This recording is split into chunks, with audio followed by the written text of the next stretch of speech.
தோழர்களே, இந்நிகழ்வில் பங்கேற்று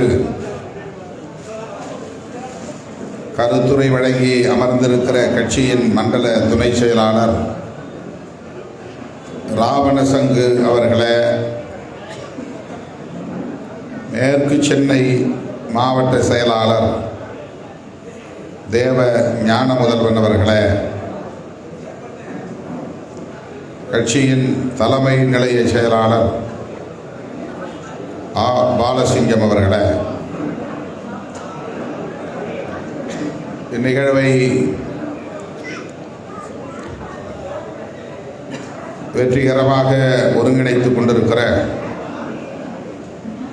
இளஞ்சிறுத்தைகள் எழுச்சி பாசறையின் மாநில துணை செயலாளர்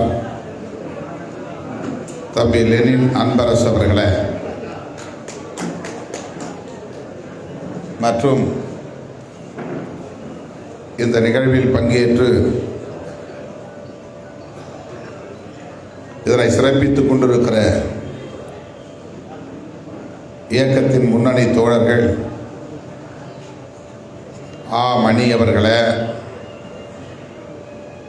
ஷானவாஸ் அவர்களே,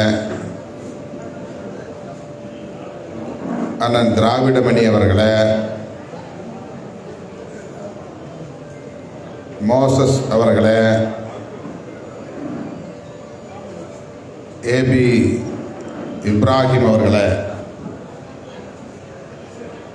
மன்னன், கோட்டி, ஜெயந்தி, விசு, சகாயம் ஆகிய தோழர்களே, மாவட்ட செயலாளர் அருண் கௌதம் அவர்களே, சீமான், வேலு, ஆமோஸ், பழனி, கார்த்திக், ராஜி, விஜய், இன்னொரு பழனி, தமிழ்பித்தன், ஆறுமுகம், பாவாணன், பிரகாஷ், யோகேஷ், திராவிட ரவி, திருமலை, பிரபு தர்மா, ஜெயபால், இளவரசி, முகமது யூசுப் உள்ளிட்ட இயக்கத்தின் முன்னோடிகளே, திரளாக கூடியிருக்கிற என் உயிரின் உயிரான விடுதலை சிறுத்தைகளே,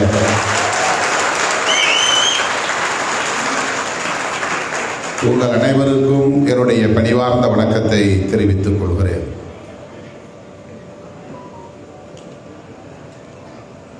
ஐந்து மணிக்கு இந்த கருத்தரங்கை நாம் தொடங்கி இருக்க வேண்டும். தவிர்க்க இயலாத நிலையில் 2 மணி நேரம் காலம் தாழ்ந்து தொடங்கி இருக்கிறோம். என்னுடைய தாயார் மருத்துவமனையில் அனுமதிக்கப்பட்டிருக்கிற சூழலில் அவரை போய் பார்த்துவிட்டு இங்கே வருவதற்கு இந்த காலத்தாழ்வு நேர்ந்து விட்டது. இந்நிகழ்வை முடித்துக்கொண்டு மீண்டும் நான் அங்கே செல்ல வேண்டும்.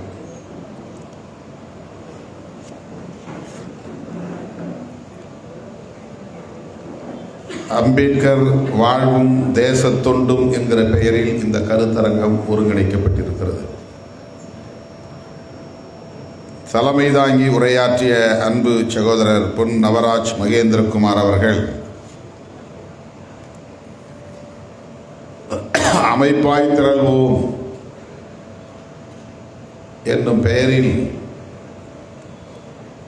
கருத்தரங்கம் நடைபெற்று கொண்டிருக்கிறது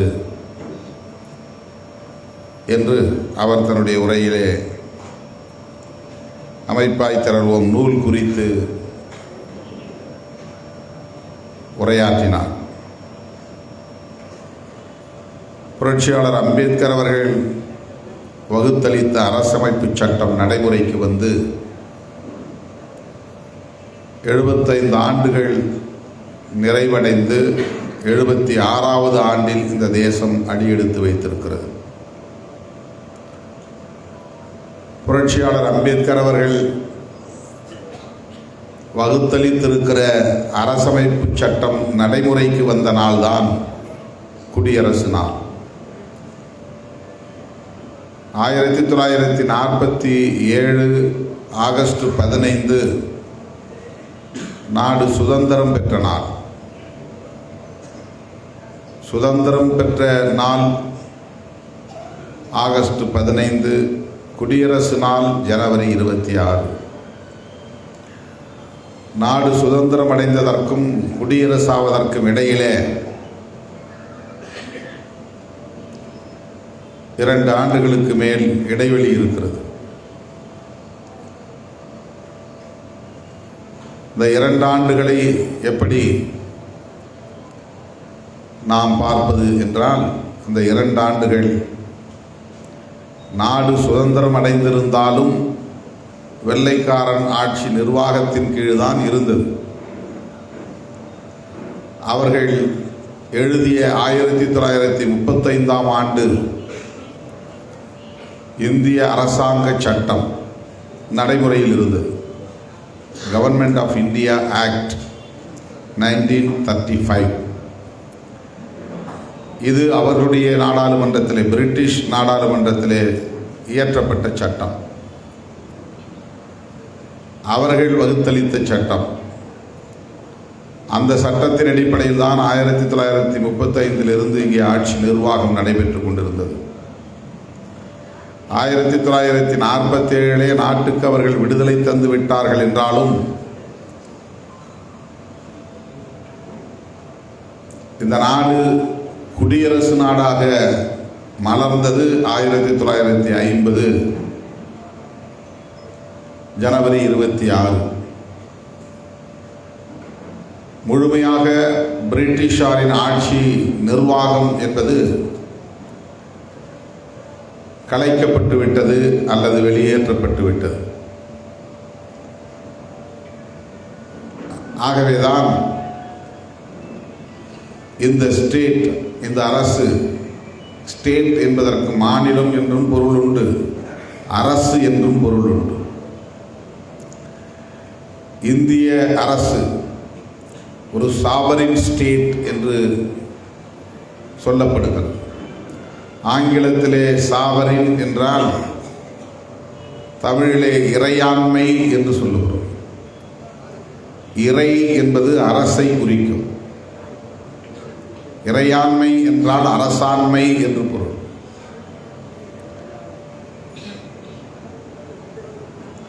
பிறரை சாராமல் தனித்து இயங்கக்கூடிய, இன்னொரு அரசாங்கத்தை சார்ந்து இயங்காமல் தனித்து இயங்கக்கூடிய ஒரு அரசு இறையாண்மை உள்ள அரசு என்று அழைக்கப்படுகிறது. 1947 நாடு விடுதலை பெற்று, ஆகஸ்ட் 15 விடுதலை பெற்று 1950 ஜனவரி 26 வரையில் விடுதலை பெற்றிருந்தாலும் பிரிட்டிஷ் அரசாங்கத்தை சார்ந்திருந்தது. அப்போது சாவரின் ஸ்டேட் கிடையாது, ஒரு தேசத்தை சார்ந்து இயங்கியது. பிரிட்டிஷ் ஆட்சி நிர்வாகமே இங்கு நீடித்தது. ஆகவேதான் இந்திய தேசம் விடுதலை பெற்றாலும் கூட விடுதலை பெற்ற தேசத்தை குடியரசு நாடாக மாற்றிய பெருமை புரட்சியாளர் அம்பேத்கரை சார்ந்தது. அந்த வாய்ப்பை அவர் பெற்று அதற்கான சூழல் காலம் அன்றைக்கு கனிந்தது. இந்தியாவில் எவ்வளவோ பேர் சட்டம் பயின்றவர்கள் உண்டு, சட்ட வல்லுநர்கள் உண்டு. வாரிஸ்டர் பட்டம்தான் அப்போது, இப்போது நாம் படிக்கிற பிஎல் என்பது அப்போது பாரத் லா என்று அழைக்கப்படும். லண்டனுக்கு போய் படித்துவிட்டு வருவார்கள். காந்தியடிகள் கூட பாரத் லா படித்தவர் தான். ஜவஹர்லால் நேரு அவர்களின் தந்தை மோத்திலால் நேரு அவர்கள் கூட வழக்குரைஞர் தான். பிறப்பால் நாங்களே உயர்ந்தவர்கள் என்று சொல்லிக் கொள்கிற பிராமண சமூகத்தை சார்ந்தவர்கள் ஏராளமானவர்கள் சட்ட வல்லுநர்களாக இருந்தார்கள்.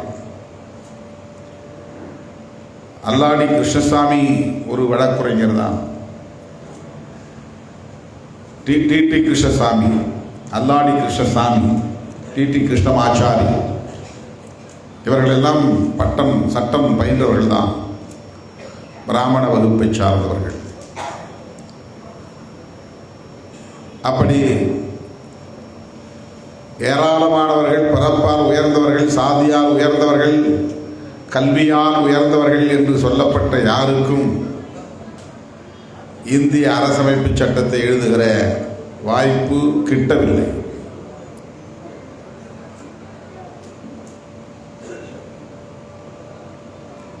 ஜவஹர்லால் நேரு அவர்களின் தந்தை மோத்திலால் நேரு அவர்களின் தலைமையில் ஒரு குழு அமைக்கப்பெற்று அவர் இந்திய அரசமைப்பு சட்டத்தையும் எழுதி கொடுத்தார். ஆனால் அது ஏற்கப்படவில்லை.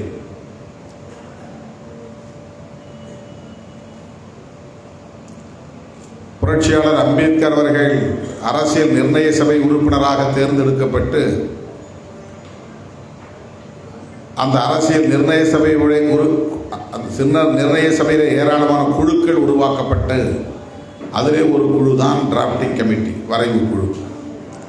அந்த குழுவின் தலைவராக புரட்சியாளர் அம்பேத்கர் தேர்ந்தெடுக்கப்பட்டார், நியமிக்கப்பட்டார்.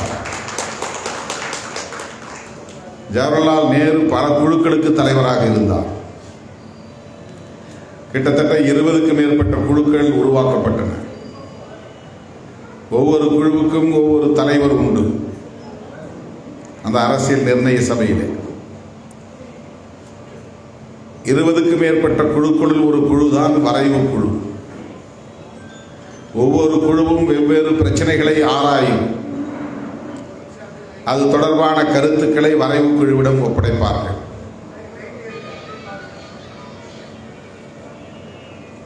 ஒட்டுமொத்தத்திலே BN ராவ் என்பவர் சட்ட ஆலோசகராக நியமிக்கப்பட்டார். அவரும் ஒரு சட்ட முன்வடிவை உருவாக்கி தந்தார். BN ராவ் அவர்கள் உருவாக்கி வரைவு கமிட்டியிடம் ஒப்படைத்தார். இவற்றையெல்லாம் மொத்தமாக ஆய்ந்து, நுணுக்கமாக ஆய்ந்து, உலக நாடுகளின் வெவ்வேறு அரசமைப்பு சட்டங்களை எல்லாம் ஆழ்ந்து கற்று இந்தியாவின் சமூக கட்டமைப்புக்கு ஏற்ப ஒரு சட்டத்தை இயற்றுகிற பெரும் பொறுப்பு புரட்சியாளர் அம்பேத்கரிடம் ஒப்படைக்கப்பட்டது.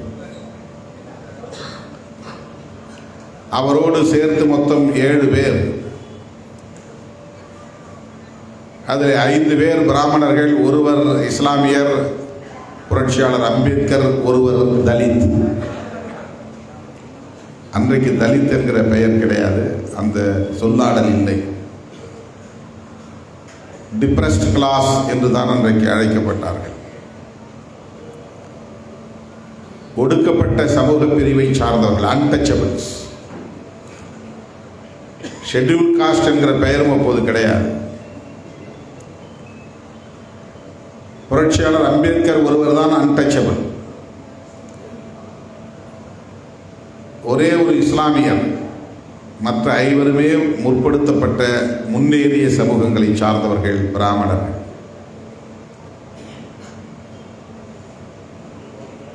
அந்த வாய்ப்பை பயன்படுத்தி ஏறத்தாழ 3 ஆண்டுகள் அல்லும் பகலும் கண்துஞ்சாமல் உழைத்து பன்முகத்தன்மை கொண்ட ஒரு தேசத்திற்கு எல்லோருக்குமான உரிமைகளை வழங்கக்கூடிய, பாதுகாப்பை உறுதிப்படுத்தக்கூடிய ஒரு அரசமைப்பு சட்டத்தை எழுதுவது என்பது மிகப்பெரிய சவால்.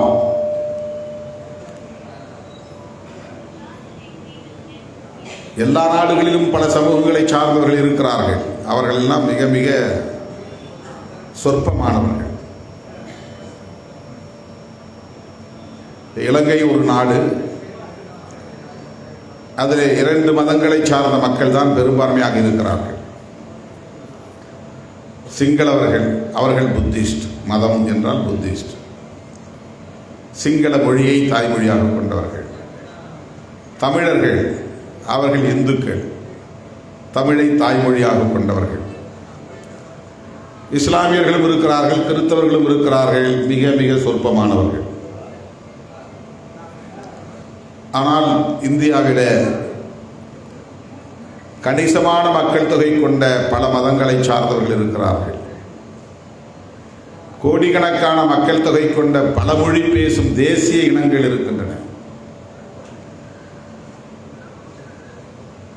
வடபுலத்திற்கும் தென்புலத்திற்கும் கலாச்சார ரீதியாக மிகப்பெரிய வேறுபாடுகள் இருக்கின்றன. இப்படிப்பட்ட ஒரு தேசத்திற்கு எல்லோருக்குமான பாதுகாப்பையும் உறுதிப்படுத்த வேண்டும், எல்லோருக்குமான அடிப்படை உரிமைகளையும் உறுதிப்படுத்த வேண்டும். மதமும் இங்கே இருக்க வேண்டும், அதே நேரத்தில் தீண்டாமையும் இங்கே ஒழிக்கப்பட வேண்டும். இந்து மதத்தை ஒழித்துவிட முடியாது, அந்த மதத்திற்குரிய சுதந்திரத்தை பறித்துவிட முடியாது. ஆனால் அந்த மதம் பின்பற்றக்கூடிய தீண்டாமையை ஒழித்தாக வேண்டும். இது எவ்வளவு பெரிய சவால்! கிறிஸ்தவ மதத்தை பரப்பக்கூடிய சுதந்திரம் கிறிஸ்தவர்களுக்கு உண்டு. இஸ்லாமிய மதத்தின் போதனைகளை பரப்புகிற சுதந்திரம் இஸ்லாமியர்களுக்கு உண்டு. இப்படி பௌத்தம், சமணம், பார்சி என்று ஒவ்வொரு மதத்தை சார்ந்தவர்களும் அவரவர் விரும்புகிறபடி அமைப்புகளை உருவாக்கி கொள்ளலாம். மதம் சார்ந்த அமைப்புகளை சுதந்திரம் உண்டு. போதனைகள் செய்யலாம், சுதந்திரம் உண்டு. கருத்துக்களை பரப்பலாம், கூட்டம் போட்டு, கருத்து சுதந்திரம் உண்டு. கோவில்களை கட்டிக்கொள்ளலாம், மசூதிகளை கட்டிக்கொள்ளலாம், தேவாலயங்களை கட்டிக்கொள்ளலாம், சுதந்திரம் உண்டு. இஸ்லாத்துக்கு அந்த சுதந்திரம் உண்டு என்றால், கிறிஸ்தவத்திற்கு அந்த சுதந்திரம் உண்டு என்றால், பௌத்தத்திற்கு அந்த சுதந்திரம் உண்டு என்றால், சமணத்துக்கு அந்த சுதந்திரம் உண்டு என்றால், இந்து மதத்திற்கும் அந்த சுதந்திரம் உண்டு. ஆக இந்து மதமும் கோவில்களை கட்டிக்கொள்ளலாம். சிவன் கோவிலா, பெருமாள் கோவிலா, மகாவிஷ்ணு கோவிலா, முருகன் கோவிலா, எந்த கோவில் வேண்டுமானாலும் கட்டிக்கொள்ளலாம். அம்மன் கோயிலை கட்டிக்கொள்ளலாம். அந்த மதம் எந்த கொள்கையை அடிப்படை கொள்கையாக கொண்டிருக்கிறதோ அதை பரப்பவும் செய்யலாம். அந்த கருத்துக்களை பரப்பலாம். இதுதான் மிகப்பெரிய சவால். இந்து மதம் அதனுடைய அடிப்படை கொள்கைகளை பரப்ப சுதந்திரம் அளிக்கிறோம் என்றால் தீண்டாமை இங்கே நிலைத்திருக்கும். சாதிய பாகுபாடுகளை அது நியாயப்படுத்தும். பெண்களை விட ஆண்கள் மேலானவர்கள் என்கிற கருத்தை அது பரப்பும். வர்ணாசிரம தர்மத்தை அது பரப்பும். சனாதன தர்மத்தை அது பரப்பும். சங்கர மடத்தை உருவாக்கி கொள்ளலாம். சைவ மடங்களை உருவாக்கி கொள்ளலாம். வைணவ மடங்களை உருவாக்கி கொள்ளலாம். அவர்கள் கருத்துக்களை அவர்கள் பரப்பலாம். சூத்திரர்கள் இழிந்தவர்கள் என்று சொல்லலாம், சுதந்திரம் உண்டு. பஞ்சமர்கள் தீண்டப்படாதவர்கள், தீண்டினால் குளிக்கலாம், குளித்துதான் தீட்டை கழிக்க முடியும் என்கிற கருத்து உண்டு, சுதந்திரம் உண்டு. உலகத்திலேயே மிக உயர்ந்த சோப்பை போட்டு குளிப்பாட்டினாலும் பிறவி தீட்டை போக்க முடியாது என்று சொன்னவர் பெரியவார், காஞ்சி பெரியவார். அப்படி சொல்லுகிற சுதந்திரம் உண்டு, அப்படி சொல்ல முடியும். அதை இந்த அரசமைப்பு சட்டம் அனுமதிக்கிறது. அதே நேரத்தில் சாதி ஒழிக்கப்பட வேண்டும், பாகுபாடு ஒழிக்கப்பட வேண்டும், பிறப்பின் அடிப்படையிலான உயர்வு தாழ்வையும் ஒழிக்க வேண்டும். இதையும் அரசமைப்பு சட்டத்திலே உறுதிப்படுத்த வேண்டும்.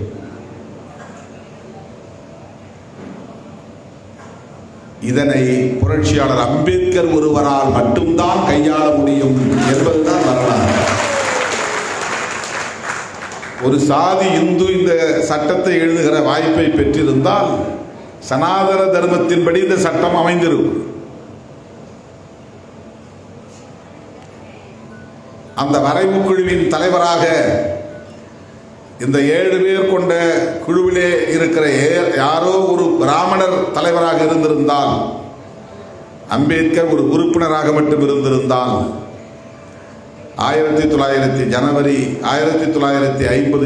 26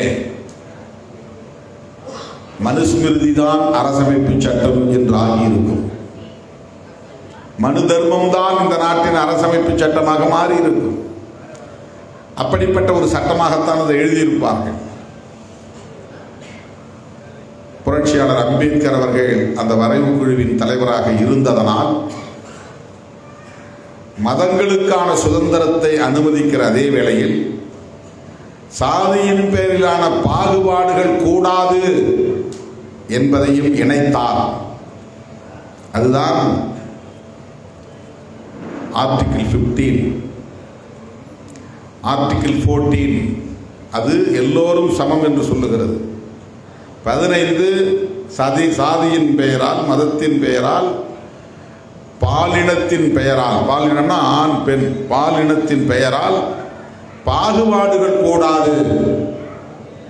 அதைவிட மிக முக்கியமாக எவ்வளவு சாதுரியமாக புரட்சியாளர் அம்பேத்கர் அவர்கள் அந்த அரசமைப்பு சட்டத்தை எழுதுகிற போது ஒன்றை உறுதிப்படுத்தினார் என்றால், இங்கே உருவாக போகிற இந்திய அரசு மதசார்பற்ற அரசு என்று உறுதிப்படுத்தினார். இது ஒரு பெரிய சேலஞ்ச். இது சாதாரணமான ஒரு சவால் இல்லை. உலகத்தில் எல்லா நாடுகளும் அரச மதத்தை அரசமைப்பு சட்டத்திலேயே இணைத்திருக்கிறார்கள், பிணைத்திருக்கிறார்கள். State religion. இப்போ ஸ்ரீலங்காவுக்கு எடுத்துக்கொண்டால் புத்திசம் தான் ஸ்டேட் ரிலீஜன். அரபு நாடுகளுக்கு எடுத்துக்கொண்டால் எல்லா நாடுகளும் அரசமைப்பு சட்டத்தில் இஸ்லாம் தான் எங்கள் அரச மதம் என்று சொல்லுகிறது. ஐரோப்பிய நாடுகளில், பெரும்பான்மையான நாடுகளில் கிறிஸ்டியானிட்டி தான் எங்களுடைய ஸ்டேட் ரிலீஜன் என்று அரசமைப்பு சட்டத்திலேயே குறிப்பிடுகிறது. இப்படி உலகத்தில் பல நாடுகள் தங்களுக்கான அரச மதத்தை அரசமைப்பு சட்டத்திலேயே உறுதிப்படுத்தி இருக்கிற போது இந்தியாவினுடைய அரசமைப்பு சட்டத்தில் அரச மதம் அறிவிக்கப்படவில்லை. இதுதான் புரட்சியாளர் அம்பேத்கரின் துணிச்சல். அவருடைய அறிவாற்றலால் இதை வென்றார். அப்போது ஸ்டேட் ரிலீஜன் வேண்டும் என்று பலரும் சொன்னார்கள். ஸ்டேட் ரிலீஜன் என்று எதை அறிவிக்க முடியும்? பௌத்தத்தை அறிவிக்க முடியுமா? அப்போதெல்லாம் சில லட்சம் பேர் தான் இருந்தார்கள். இப்போதே 50 லட்சம் பேர், 1 கோடி பேர் தான் இருக்கிறார்கள். 1 கோடி பேர் இந்தியாவிலே இப்போதே 1 கோடி பேர் தான் பௌத்தர்கள். அன்றைக்கு சில லட்சம் பேர் தான் இருந்தார்கள். பௌத்தத்தை இந்த நாட்டின் அரச மதமாக அறிவிக்க முடியாது. அதைவிட சிறிய மதம் சமணத்தை அறிவிக்க முடியாது. இஸ்லாம் அந்நிய மதம் என்று, கிறிஸ்டியானிட்டி அந்நிய மதம் என்றுதான் சொல்லப்படக்கூடிய நிலை இருந்தது. இன்றைக்கும் அப்படித்தான் அதை சொல்லுகிறார்கள். ஆகவே கிறிஸ்டியானிட்டியை இந்த தேசத்தின் அரச மதம் என்று அறிவிக்க முடியாது. இஸ்லாத்தை அரச மதம் என்று அறிவிக்க முடியாது. ஒரே வாய்ப்பு, இந்து மதம்தான் அரச மதம் என்று அறிவிக்க முடியும். இந்து மதத்தை இந்தியாவின் அரச மதம் என்று அறிவித்து விட்டால் இந்து மதம் பின்பற்றி வருகிற தீண்டாமை கொள்கை அல்லது பாகுபாடு கொள்கை அரசமைப்பு சட்டத்தின்படி உறுதிப்படுத்தப்பட்டுவிடும். Legally approve. அரசமைப்பு சட்டமே இந்த பாகுபாடுகளை நியாயப்படுத்திவிடும், உறுதிப்படுத்திவிடும். ஆகவே இந்திய அரசு, புதிதாக உருவாக்கப்பட இருக்கிற இந்திய அரசு அல்லது உருவாகி இருக்கிற இந்திய அரசு இறையாண்மை உள்ள, சமதர்மம் உள்ள, மத சார்பற்ற ஜனநாயக குடியரசு. இதை முகப்புரையிலே பதிவு செய்கிறார் புரட்சியாளர் அம்பேத்கர் அவர்கள்.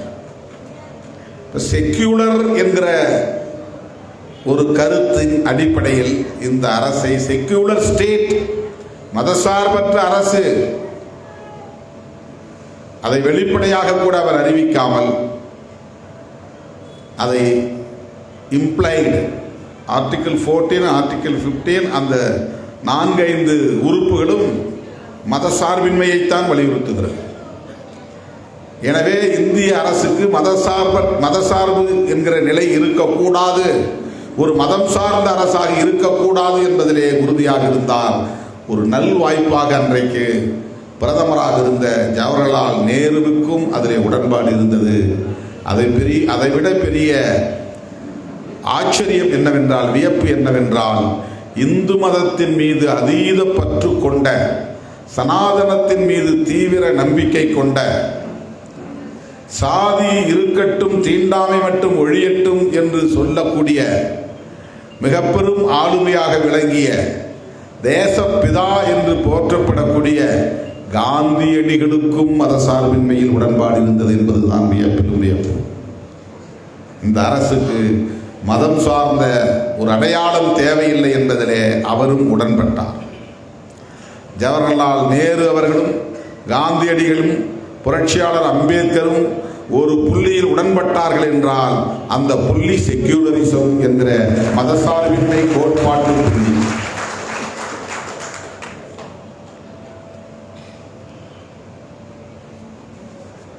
எவ்வளவோ எதிர்வாதங்கள் நடந்தன.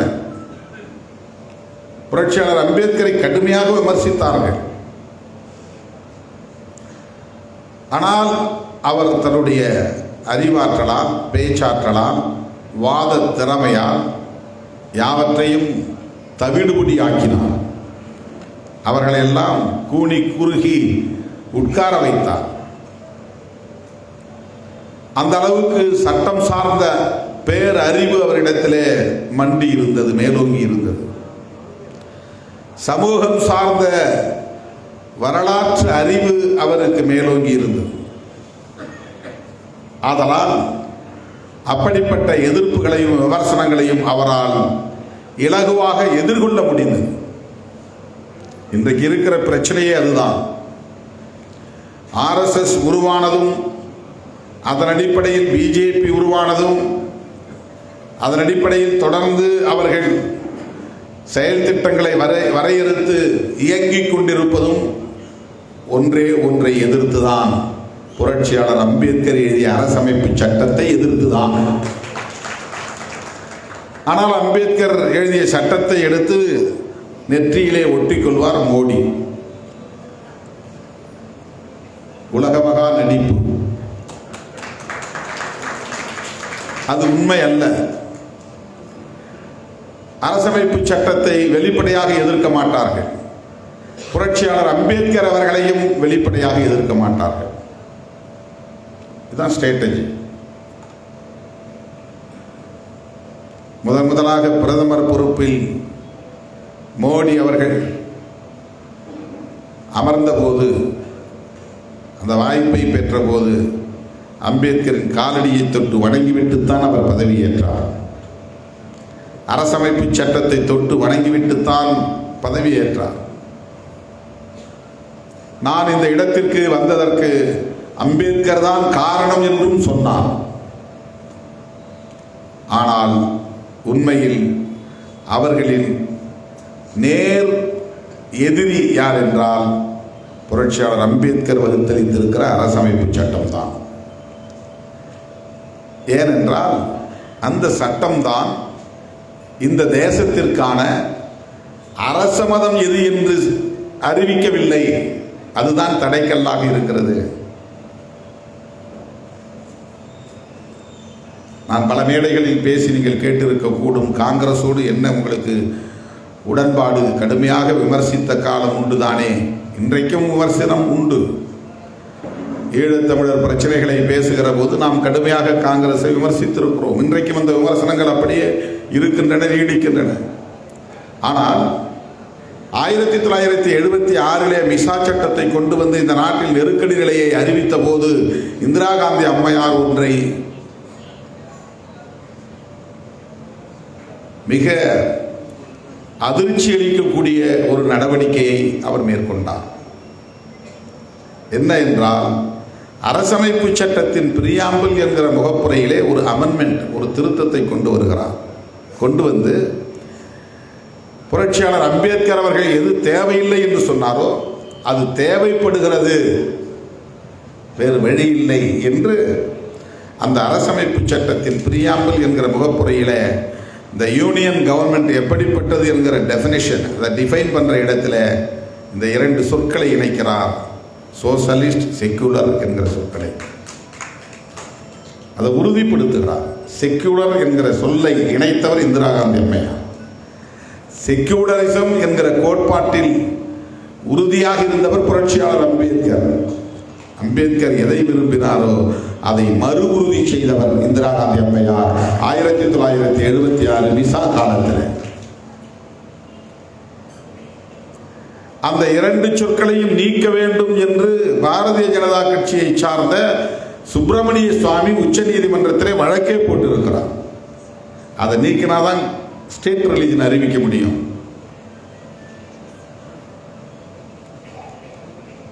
ஸ்டேட் ரிலிஜன் அறிவிக்கிறதா இருந்தால் எதை அறிவிக்க முடியும்? இந்து மதத்தை தான் அறிவிக்க முடியும். இந்து மதத்தை அறிவித்தால் என்ன ஆகும்? பாகுபாடுகள் நிலை பெற்றுவிடும். அது லீகலாக ஒன்றும் தப்பு கிடையாது. சாதி பேரை சொல்லி திட்டினா கூட தப்பு கிடையாது, இழிவுபடுத்தினாலும் தப்பு கிடையாது. தொட்டா தீட்டு அப்படிங்கிறத சொன்னா கூட சட்டப்படி அது சரியாயிடும். இப்ப சாதி பேரை சொன்னாலே அட்ராசிட்டிஸ் ஆக்ட் வருது.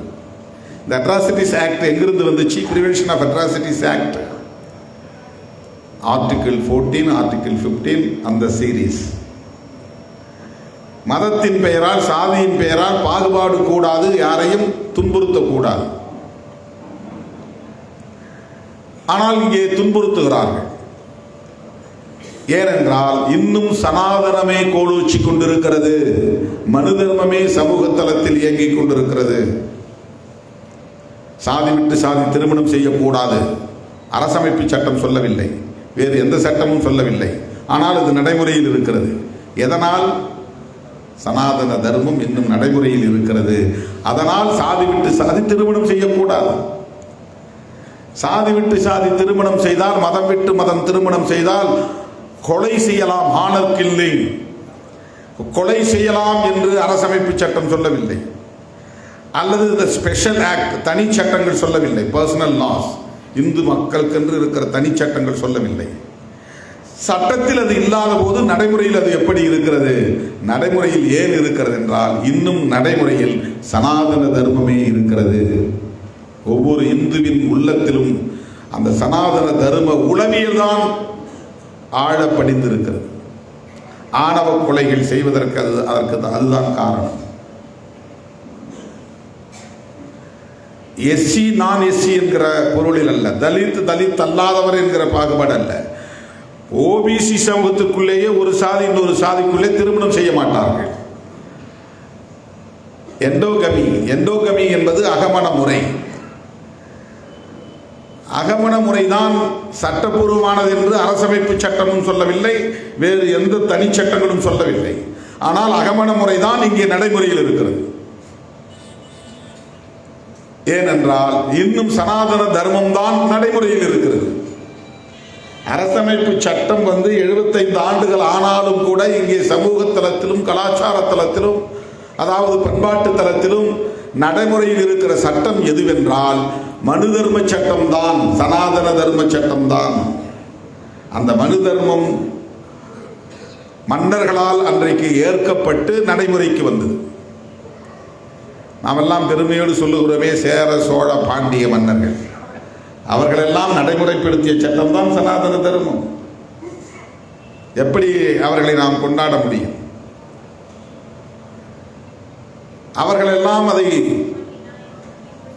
நடைமுறைப்படுத்தினார்கள். தனித்தனியே ஊரை பிரித்து வைத்தார். ஊர் வேறு சேரி வேறு என்று பிரித்து வைத்தார்கள். வாழிடங்களை பிரித்து வைத்தார்கள். குளிக்கிற இடத்தை பிரித்து வைத்தார்கள். சுடுகாடு இடுகாட்டை பிரித்து வைத்தார்கள். The well planned and well designed social structure based on Sanatana Dharma. சனாதன தர்மத்தின் அடிப்படையிலே இந்தியா முழுவதும் நூற்றுக்கணக்கான சமஸ்தானங்கள் இருந்தாலும் அவர்கள் எல்லோரும் சனாதன தர்மத்தை பின்பற்றி இருக்கிறார்கள். ஆட்சி வேறு வேறு ஆட்சி. ஹைதராபாத் நிஜாம் ஆட்சி அது வேறு, திருவாங்கூர் மகாராஜா ஆட்சி அது வேறு, மைசூர் மகாராஜா ஆட்சி அது வேறு. இப்படி சமஸ்தானங்கள் தனித்தனியே இருந்தன. அதற்கு முன்னால் பல மன்னர்கள் இருந்தார்கள். இஸ்லாமியர்கள் ஆண்டார்கள் வெள்ளைக்காரர்களுக்கு முன்னால். அதற்கு முன்னால் எத்தனையோ பல படையெடுப்புகள் இருந்தன. இந்தியா முழுவதும் வெவ்வேறு மன்னர்களின் கட்டுப்பாட்டிலே ஆட்சி நிர்வாகங்கள் இருந்தன. ஆனால் இந்தியா முழுவதும் அன்டச்சபிலிட்டி பிராக்டிஸ் என்பது ஒரே மாதிரியாக இந்து சமூகத்தினரிடையே. பிராமணர்கள் தான் உயர்ந்தவர்கள் என்கிற உளவியல் ஒரே மாதிரியான உளவியலாக இங்கே கட்டமைக்கப்பட்டிருந்தது. தமிழ்நாட்டிலும் பிராமணர்கள் தான் உயர்ந்தவர்கள், உத்தரப்பிரதேசத்திலும் பிராமணர்கள் தான் உயர்ந்தவர்கள். தமிழ்நாட்டிலும் பிராமணர்கள் தான் கோவில் அர்ச்சகர்களாக இருக்க முடியும். உத்தரப்பிரதேசத்திலும் மத்திய பிரதேசத்திலும் ஜம்மு காஷ்மீரிலும் அவர்கள்தான் அந்த தொழிலை செய்ய முடியும் என்கிற நிலை இருந்தது. அங்கே ஆண்ட மன்னன் வேறு, இங்கே ஆண்ட மன்னன் வேறு. ஆகவே இடைக்காலத்திலே மனு தர்மம் என்பது, சனாதன தர்மம் என்பது ஒவ்வொரு மன்னனும் பின்பற்றக்கூடிய ஒன்றாக மாறி இருந்தது. அதனால்தான் இன்றைக்கும் அந்த சட்டமே சமூக தளத்தில் இயங்கிக் கொண்டிருக்கிறது. இன்னும் சோசியலி இந்த கான்ஸ்டிடியூஷன் போய் சேரல, பொலிட்டிக்கலா இருக்கு. அரசியல் தளத்தில் எலெக்ஷனுக்கு பயன்படுது இந்த சட்டம். அட்மினிஸ்ட்ரேட்டிவ் ஸ்பியர் அந்த பகுதியில், நிர்வாக தளத்தில் இந்த சட்டம் நடைமுறையில் இருக்கு. இப்படிதான் ஜுடிஷியரி இயங்கணும், இப்படித்தான் லெஜிஸ்லேட்டிவ் ப்ராசஸ் இருக்கணும். சட்டமன்றம் நாடாளுமன்றம் தேர்ந்தெடுக்கப்பட்டு அது சட்ட மசோதாக்களை கொண்டு வந்து விவாதித்து பெரும்பான்மை அடிப்படையில் நிறைவேற்ற வேண்டும். இங்கெல்லாம் அரசமைப்பு சட்டம் இயங்குகிறது.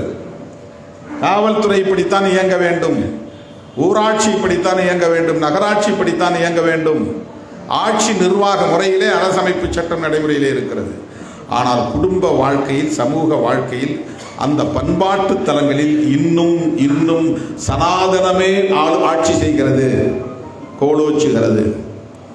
ஆகவே இந்தியாவை இன்றைக்கு 2 அரசமைப்பு சட்டங்கள் ஆண்டு கொண்டிருக்கின்றன. ஒன்று மனு சட்டம், இன்னொன்று அம்பேத்கர் சட்டம்.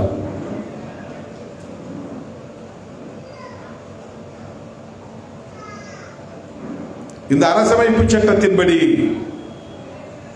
ஒருவேளை ஸ்டேட் ரிலீஜன், அரச மதம் இந்து மதம் என்று உறுதிப்படுத்தி இருந்தால் சமூக நீதிக்கு இடமில்லை, இடஒதுக்கீட்டுக்கு வாய்ப்பில்லை. இன்றைக்கு நான் எங்கோ எவருக்கோ மாடு வைத்துக் கொண்டிருந்திருப்பேன், சாணி அள்ளி கொண்டிருந்திருப்பேன்.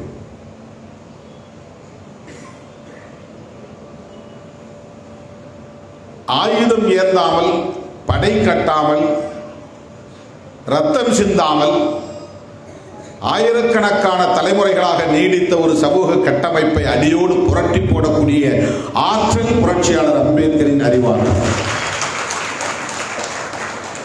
துப்பாக்கி எதுவும் சொல்லல, எல்லாம் வாங்க தியாகம் பண்ணுங்க. இப்ப நேதாஜி சுபாஷ் சந்திர கூப்பிட்ட மாதிரி வாங்க, நான் இந்திய தேசிய ராணுவத்தை கட்டமைக்கணும், பிரிட்டிஷாரை எதிர்த்து எல்லாம் வந்து படையில சேருங்க.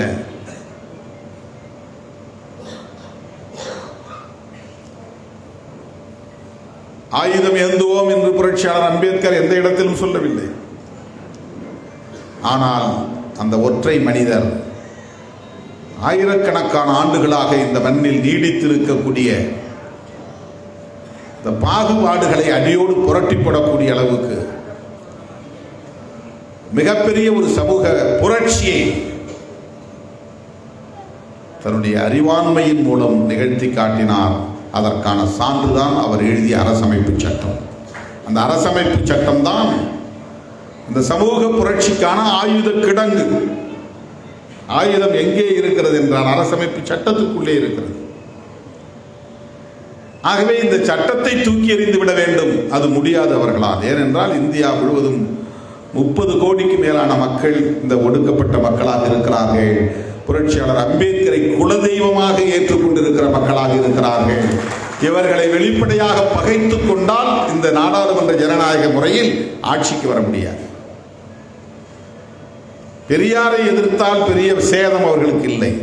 அம்பேத்கரை எதிர்த்தால் அவர்களால் ஒரு அங்குலம் கூட முன்னேறி நகர முடியாது. ஒரு அங்குலம் கூட அவர்களால் முன்னேறி நகர முடியாது. எவனாலும் அரசியல் செய்ய முடியாது. அப்படி அவர் தன்னுடைய அறிவாற்றலின் மூலம் தன்னை நிலைப்படுத்திக் கொண்டார். எவ்வளவோ இருட்டடிப்பு செய்து பார்த்தார்கள். நெருப்பை பொட்டலம் கட்ட முடியுமா என்பார்கள். அதை போல புரட்சியாளர் அம்பேத்கரை ஓரங்கட்ட முடியுமா? இருட்டடிப்பு செய்துவிட முடியுமா? தானா வெளியே வருகிறார். அவருடைய நூற்றாண்டு சமயத்தில் ஒரு நல்வாய்ப்பாக விபி சிங் பிரதமராக இருந்தார். அவருக்கு ஒரு நல்வாய்ப்பாக ராம்விலாஸ் பாஸ்வான் உற்ற துணையாக இருந்தார். அவருடைய காலத்தில் தான் புரட்சியாளர் அம்பேத்கருடைய எழுத்துக்கள், பேச்சுகள் எல்லாம் தொகுக்க பெற்று இந்தியாவில் உள்ள அனைத்து மொழிகளிலும் மொழிபெயர்ப்பு செய்யப்பட்டு வெளியிடப்பட்டன. தேசப்பிதா காந்தியடிகளின் பேச்சும் எழுத்தும் அப்படி எல்லா மொழிகளிலும் தொகுக்கப்படவில்லை. வாலண்டரியாக பண்ணாங்க, கவர்மெண்ட் செய்யல. காங்கிரஸ் கட்சி செய்திருக்கும் அல்லது அவரை பின்பற்றக்கூடிய தோழர்கள் செய்திருப்பார்கள். ஆனால் இந்திய ஒன்றிய அரசு ஒரு தலைவரின் பேச்சுகளையும் எழுத்துக்களையும் தொகுத்து இந்திய மொழிகள் அனைத்திலும் மொழிபெயர்த்து வெளியிட்டது என்றால் அந்த பெருமைக்குரியவர் புரட்சியாளர் அம்பேத்கர் ஒருவர் மட்டும்தான். ஜவஹர்லால் நேருவுக்கு கூட அந்த வாய்ப்பு அமையவில்லை. அப்படி எல்லாவற்றையும் வெளியிடக்கூடிய அளவுக்கு அறிவு களஞ்சியமாக அவர் இருந்தார். அதுதான் முக்கியமானது. ஸ்டஃப் என்பது முக்கியமானது. யாரும் பேசலாம், பேசுகிற எல்லாரும் பேசலாம். ஆனால் அதை எழுதி தொகுக்கும் போது அதில் என்ன ஸ்டஃப் இருக்குங்கிறது முக்கியமானது. என்ன கண்டென்ட் இருக்கு, அதில் என்ன பொருள் இருக்கிறது, அது எத்தகைய தாக்கத்தை சமூகத்தில் ஏற்படுத்தும். பேசுகிறவங்களாம் எல்லாம் பேசுகிறாங்க மேடைகள். புரட்சியாளர் அம்பேத்கர் பேசியதற்கும் பிறர் பேசியதற்கும் உள்ள வேறுபாடு அதுதான். புரட்சியாளர் அம்பேத்கர் அவர்கள் எழுதியதற்கும் மற்றவர்கள் எழுதியதற்கும் உள்ள வேறுபாடு அதுதான். அவர் தொடாத துறை இல்லை, சொல்லாத கருத்து இல்லை. இன்றைக்கு நாடாளுமன்றத்தில் ஒரு நாளைக்கு 50 பேர் பேசுகிறார்கள் என்றால் குறைந்தது 10 பேராவது புரட்சியாளர் அம்பேத்கரின் பெயரை உச்சரிக்கிறார்கள். நாள்தோறும் நாடாளுமன்றத்தில் அம்பேத்கரின் பெயர் உச்சரிக்கப்படுகிறது. எந்த பிரச்சனையில் பேசுவதாக இருந்தாலும் மேற்கோள் காட்ட வேண்டிய தேவை வந்தால் டாக்டர் பாபா சாஹேப் அம்பேத்கர் சேஸ் என்று சொல்லிவிட்டு தான் தொடங்குகிறார். அம்பேத்கர் இதை பற்றி இப்படி சொல்லி இருக்கிறார் என்று மேற்கோள் காட்ட வேண்டிய ஒரு கட்டாயம். அதை சொல்லித்தான் தீர வேண்டும் என்பதல்ல. ஆனால் சொன்னால்தான் இவனுக்கு பெருமை. அம்பேத்கரை சொல்லிவிட்டார், அதை மேற்கோள் காட்டுவது பேசுகிறவர்களுக்கு பெருமை.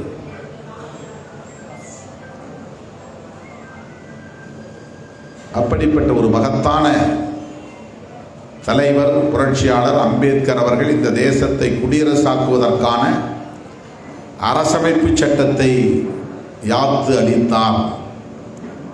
அந்த சட்டத்தை எப்படியாவது தமது அதிகாரத்தை பயன்படுத்தி நீர்த்து போக செய்ய வேண்டும். நீர்த்து போக செய்தெல்லாம் என்ன அர்த்தம் தெரியுமா? வெளிப்படையா ஒன்றை அழித்தொழிக்காம அதை நடைமுறைப்படுத்தாமலேயே ஒரு புறம் போற்றிக்கொண்டே அதை செயலிழக்க செய்வது.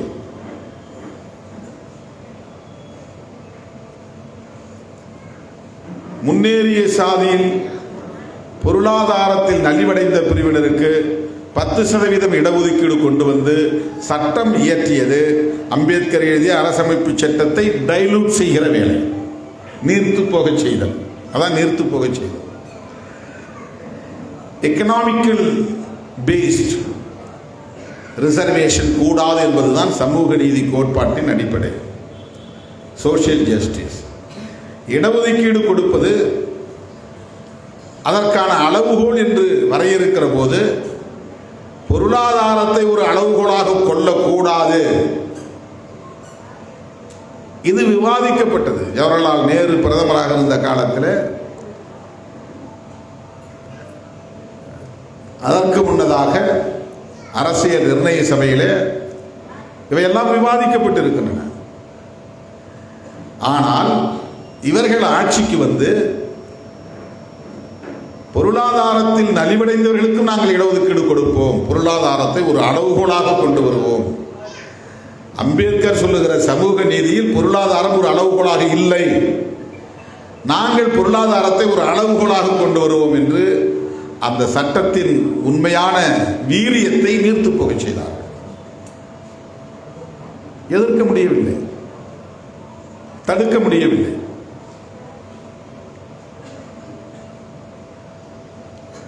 குடியுரிமை சட்டம் SCAA கொண்டு வந்தார்கள்.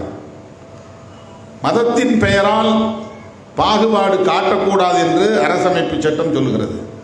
ஆனால் இந்த CAA சட்டம் என்ன சொல்லுகிறது என்றால், அண்டை நாடுகளில் இருந்து வரக்கூடிய கிறித்தவர்களுக்கு,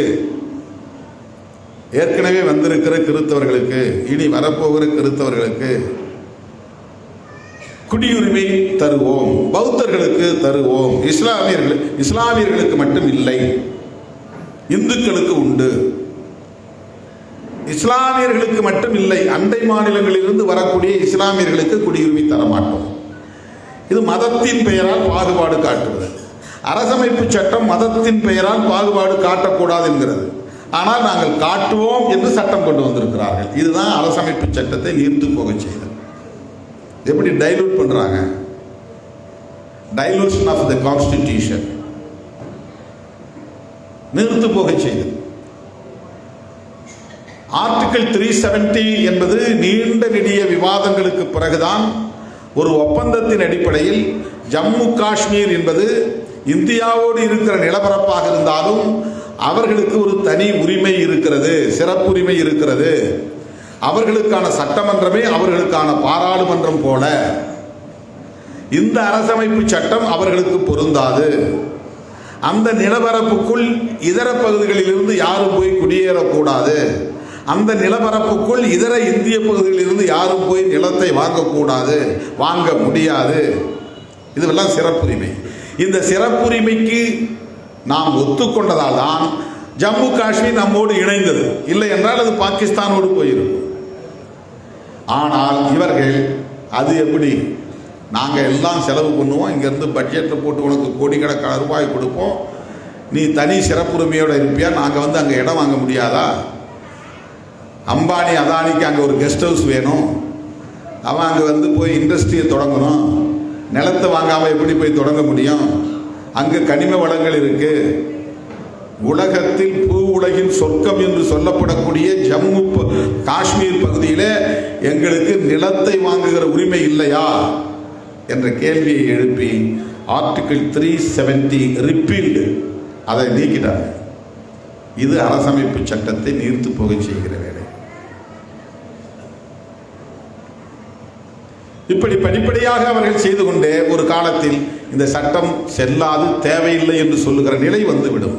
கர்நாடகாவில் ஒரு MP சொன்னாரே, நாங்கள் 400 இடத்தில் ஜெயிக்க போகிறோம், மீண்டும் மோடி தான் பிரதமராக போகிறார், பாரதிய ஜனதா கட்சி 400 இடங்களில் வெற்றி பெறுமையானால் இன்றைக்கு இருக்கிற அரசமைப்பு சட்டத்தை தூக்கி எறிவோம் சொன்னான். BJP MP சொன்னான். உத்தரப்பிரதேசத்தில் ஒரு அமைப்பு, சங்கராச்சாரி பெயரில் இருந்த ஒரு அமைப்பு, அந்த அமைப்பு ஒரு கான்ஸ்டிடியூஷனே எழுதி ஒரு 80 பக்கமோ 70 பக்கமோ வெளியிட்டார்கள். அது ஒரு கமிட்டி போட்டு அந்த அவங்க எழுதின கான்ஸ்டிடியூஷனை வெளியிடும் போது அவங்க என்ன சொன்னாங்கன்னா, மறுபடியும் மோடி பிரதமராவார், அப்போது இன்றைக்கு இருக்கிற அரசமைப்பு சட்டம் நடைமுறையில் இருக்காது, இதோ இப்போது நாங்கள் வெளியிடுகிறோமே இதுதான் அரசமைப்பு சட்டமாகும். இந்த சட்டம் நடைமுறைக்கு வந்தால் டெல்லி இந்தியாவின் தலைநகரமாக இருக்காது, காசி தான் தலைநகரமாக இருக்கும். இந்த மூவர்ண கொடி தேசிய கொடியாக இருக்காது, ஸ்வஸ்திக் பொறிக்கப்பட்ட RSS கொடிதான், காவி கொடிதான் தேசிய கொடியாக இருக்கும்.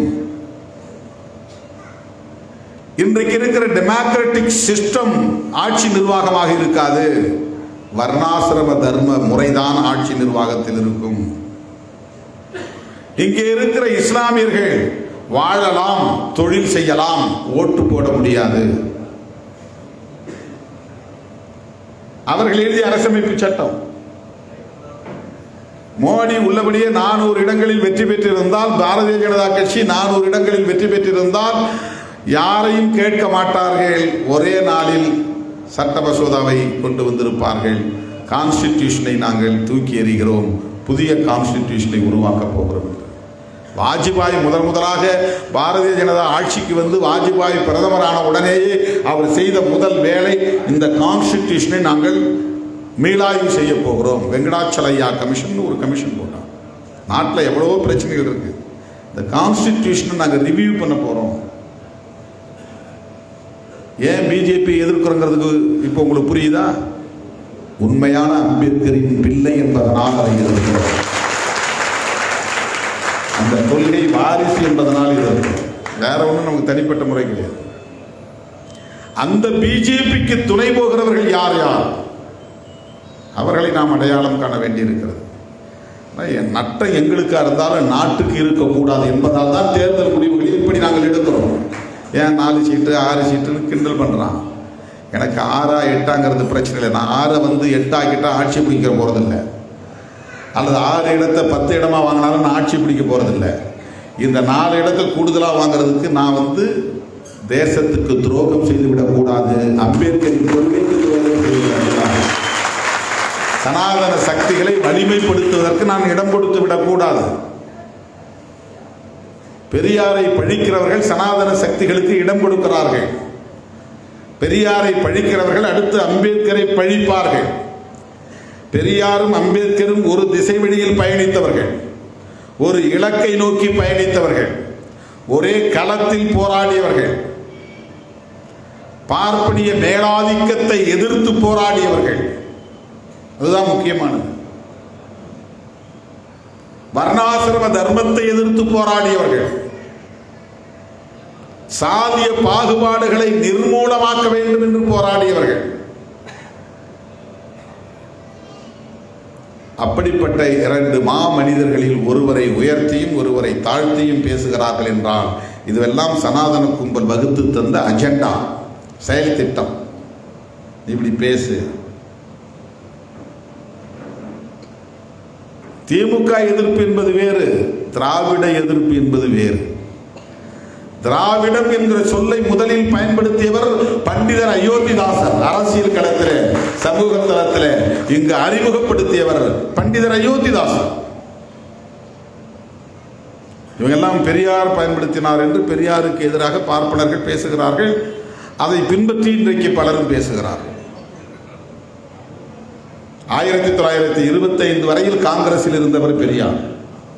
காந்தியை தலைவராக ஏற்றுக்கொண்டவர் பெரியார்.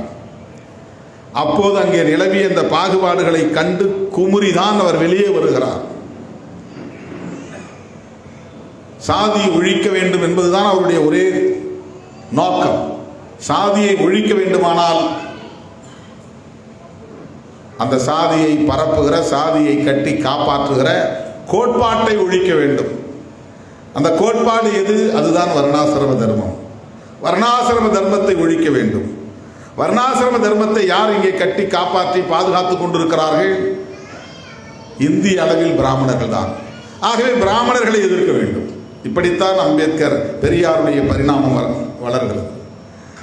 1925 அம்பேத்கர் காலாராம் கோயில் நுழைவு போராட்டம் நடத்தி கொண்டிருக்கிறார். அந்த காலகட்டத்தில் காங்கிரஸில் இருந்தவர் பெரியார். பெரியாருக்கு முன்னதாகவே மனு தர்மத்தை கொடுத்துகிறார் புரட்சியாளர் அம்பேத்கர். மனு தர்மனுடைய எதிரி என்று அடையாளப்படுத்துகிறார். அது ஒரு சின்ன நூல் தானே, அதை கண்டுக்காம போயிருந்திருக்கலாம். அது யார் இங்கே நடைமுறைப்படுத்துகிறா, யார் படிக்கிறா, எந்த ஸ்கூலில் அது பாடத்திட்டத்தில் இருக்கு, எந்த கல்லூரியில் பாடத்திட்டத்தில் இருக்கு, யார் இங்கே வந்து அதை கடை போட்டு விற்பனை செய்து கொண்டிருக்கிறார்கள், யார் ஊர் ஊராக போய் கொடுத்து கொண்டிருக்கிறார்கள், அதை ஏன் எதிர்க்க வேண்டும் என்று பலரும் கேட்டார்கள். நாம் கொடுத்த போது. ஆனால் அப்போதே புரட்சியாளர் அம்பேத்கர் அவர்கள் மனு தர்மத்தை எரிக்க வேண்டும் என்று போராட்டத்தை அறிவித்து எரித்தவர். ஏன்னா அதான் கோட்பாடு, அதுதாங்க நடைமுறையில் இருக்கு. அது நடைமுறையில் இருப்பதால் தான் பிராமணர்கள் ஒரே ஒரு வீடு இருந்தாலும் பாதுகாப்பாக இருக்கிறார்கள். ஒரு கிராமத்தில் 400 குடும்பம் தலித்துகள் இருந்தாலும் உள்ளே பூந்து அடித்து நொறுக்குகிறார்கள், சொத்துக்களை சூறையாடுகிறார்கள், குடிசைகளை கொடுத்துகிறார்கள், பெண்களை மானபங்கப்படுத்துகிறார்கள், வன்முறை வெறியாட்டம் நடத்துகிறார்கள். பாதுகாப்பு இல்லை. ஆனால் ஒரு கிராமத்திலே அல்லது ஒரு நகர்ப்புறத்திலே ஒரே ஒரு வீடு பார்ப்பனர்கள் வீடு இருந்தாலும் அவர்கள் பாதுகாப்பாக இருக்கிறார்கள். எந்த சேதமும் அவர்களுக்கு ஏற்படாது. யாரும் அவர்களை தாக்க மாட்டார்கள். அவ்வளவு பெரிய பாதுகாப்பை இந்த சமூகத்தில் உறுதிப்படுத்தி இருப்பதற்கு காரணம் இன்றும் இங்கே சனாதனம் கோலோச்சுகிறது என்பதுதான். ஆகவே புரட்சியாளர் அம்பேத்கரும் மனு தர்மத்தை எதிர்த்து போராடினார், சனாதன தர்மத்தை எதிர்த்து போராடினார். பார்ப்பனியமும் முதலாளியமும் தான் நம்முடைய பகை என்று அடையாளப்படுத்தினார். அதே நிலையில் தான் தந்தை பெரியார் தமிழ்நாட்டிலே போராடினார். அதனால் தான் பெரியாருக்கும் அம்பேத்கருக்கும் நட்பு மலர்ந்தது, உறவு வலுப்பட்டது. பெரியார் பள்ளி படிப்பை கூட முடிக்காதவர் தான். புரட்சியாளர் அம்பேத்கர் வாங்காத டாக்டர் பட்டமே இல்லை என்கிற அளவுக்கு மிகப்பெரிய படிப்பாளி. எத்தனை துறைகளில் அவர் டாக்டர் பட்டம், சாக போகிற வரையில் டாக்டர் பட்டம் வாங்கினார். கடைசியாக கூட அவர் டாக்டர் பட்டம் வாங்கினார் 1954 55 ஆய்வு செய்து. கௌரவ டாக்டர் பட்டம் இல்லை, ஆனரரி டாக்டரேட் இல்லை. அவ்வளவு உயர்ந்த படிப்பாளராக விளங்கிய புரட்சியாளர் அம்பேத்கர் அவர்கள் தந்தை பெரியாரோடு நல்ல இணக்கமான உறவை பேணினார் என்றால் பெரியாருக்கும் அம்பேத்கருக்கும் நேர்கோட்டில் கோட்பாட்டு ரீதியான உறவு இருந்தது. அதுதான் நட்பு இருந்தது. நமக்கு பெரியாரை பேசக்கூடிய இயக்கங்கள் நம்மோடு எப்படி இருக்கிறார்கள் என்பது வேறு, அதில் முரண்பாடு இருக்கலாம். திமுகவோ திகாவோ அல்லது அதிமுகவோ அல்லது மதிமுகவோ அல்லது அந்த பெரியார் இயக்கங்களாக இருக்கக்கூடிய எந்த அமைப்பாக இருந்தாலும் அது அமைப்பு கையாளக்கூடிய அணுகுமுறை. அந்த அணுகுமுறையில் நமக்கு முரண்பாடுகள் இருக்கலாம். ஆனால் பெரியார் பேசிய அரசியல் என்பதும் புரட்சியாளர் அம்பேத்கர் பேசிய அரசியல் என்பதும் ஒன்று. ஆரியத்திற்கு நேர் எதிரான கருத்தியல் திராவிடம். ஆகவே திராவிடத்தை எதிர்க்கிறார்கள் என்றால் ஆரியத்தை ஆதரிக்கிறார்கள் என்று பொருள். திராவிடத்தை எதிர்க்கிறார்கள் என்றால் பண்டிதரை எதிர்க்கிறார்கள் என்று பொருள். பண்டிதர் தான் திராவிடம் என்கிற சொல்லை பயன்படுத்துகிறார். ஆரியத்துக்கு எதிராக, பார்ப்பனியத்திற்கு எதிராக, சனாதன தர்மத்திற்கு எதிராக. இந்த அடிப்படையில் தான் நாம் இன்னும் வேகமாக மக்களை சந்திக்க வேண்டும். மக்களை அமைப்பாக்குகிறோம் என்றால் வெறும் அம்பேத்கர் வாழ்க என்று கோஷம் போடுவதற்காக அல்ல, அம்பேத்கர் பேசிய அரசியலை பேசுவதற்காக, அந்த அரசியலை வளர்த்தெடுப்பதற்காக, அந்த கருத்தியலை செழுமைப்படுத்துவதற்காக, அதை மேலும் மேலும் வலிமைப்படுத்துவதற்காக மக்களை அமைப்பாக்க வேண்டும். தேர்தல் வரும் போகும். மக்களுடைய நம்பிக்கையை பெற்றால் அரசியலில் எப்போதும் நாம் வெற்றி பெற முடியும், ஆட்சி அதிகாரத்தை கைப்பற்ற முடியும். கூட்டணி வைத்து சில இடங்களை பெற்று ஆட்சி அதிகாரத்தை கைப்பற்றிவிட முடியாது. அல்லது ஆட்சியிலே பங்கு கேட்டு 1-2 அமைச்சர்களாகிவிட்டால் ஆட்சி அதிகாரத்தை கைப்பற்றிவிட முடியாது. அந்த 1-2 நபர்கள் வேண்டுமானால் வளர்ச்சி அடையலாம், புகழ் பெறலாம், பொருளாதாரத்தில் மேம்படலாம். சமூகத்தில் அவர்களால் எந்த தாக்கத்தையும் ஏற்படுத்த முடியாது. மக்களை உளவியல் அடிப்படையிலே நாம் தயார்படுத்தினால், இந்த கருத்து சரி என்று எல்லோரும் ஒப்புக்கொள்ளுகிற நிலை வந்தால் நம்மை ஆட்சி பீடத்தில் மக்கள் அமர வைப்பார்கள். தேர்தல் முடிவுகளில் நம்ம விட்டு கொடுத்து போறதுனால எந்த தப்பும் கிடையாது. நாம் சமூக மாற்றத்தை நோக்கி பயணிக்கக்கூடியவர்கள். ஆகவே புரட்சியாளர் அம்பேத்கருடைய வாழ்வும் அவருடைய தொண்டும் இந்த சமூக கட்டமைப்பில் ஒரு புரட்சிகரமான மாற்றத்தை உருவாக்க வேண்டும் என்பதற்காகவே அர்ப்பணிக்கப்பட்ட ஒன்று என்பதை சொல்லி அனைவருக்கும் குடியரசு நாள் வாழ்த்துக்களை கூறி நிறைவு செய்து விடைபெறுகிறேன். நன்றி, வணக்கம்.